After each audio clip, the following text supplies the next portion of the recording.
নমস্কার বন্ধুরা, আশা করি সকলে ভালো আছো।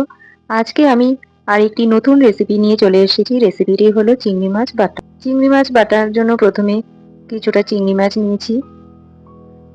চিংড়ি মাছগুলো ভালো করে পরিষ্কার করে বেছে নিয়েছি। এরপরে চিংড়ি মাছগুলো ভেজে নিয়েছি।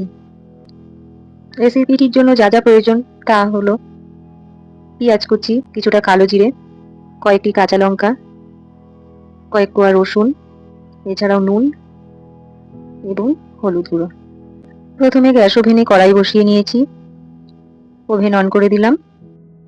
এবার কড়াইয়ে পরিমাণ মতো তেল দিয়ে দিলাম। তেল কিছুটা গরম হলে রসুন কোয়াগুলো দিয়ে কিছুক্ষণ ভেজে নেব। একটু লাল রং ধরে এলে তার মধ্যে পেঁয়াজ কুচিগুলো দিয়ে দেব। রসুন এবং পেঁয়াজ ভালো করে ভেজে নিতে হবে। পেঁয়াজ এবং রসুন কিছুটা লাল রং ধরে এলে তাতে কাঁচা লঙ্কা, পেঁয়াজ রসুন কাঁচা লঙ্কা ভালো করে ভাজা হয়ে গেলে এবার কালো জিরে দিয়ে দেবো। কালো জিরে দেওয়ার পর ভালো করে পেঁয়াজ রসুন কাঁচা লঙ্কা কালো জিরে ভালো করে ভেজে নিতে হবে। এবার পরিমাণ মতো নুন এবং পরিমাণ মতো হলুদ দিতে হবে। দিয়ে আরেকবার নেড়ে চেড়ে নিয়ে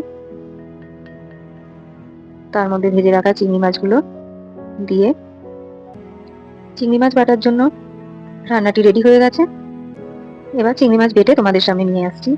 দেখবে কতটা সুন্দর লাগবে এবং খেতেও কতটা ভালো লাগবে। চিংড়ি মাছ বেটে নিয়ে এসেছি, দেখো কত সুন্দর লাগছে।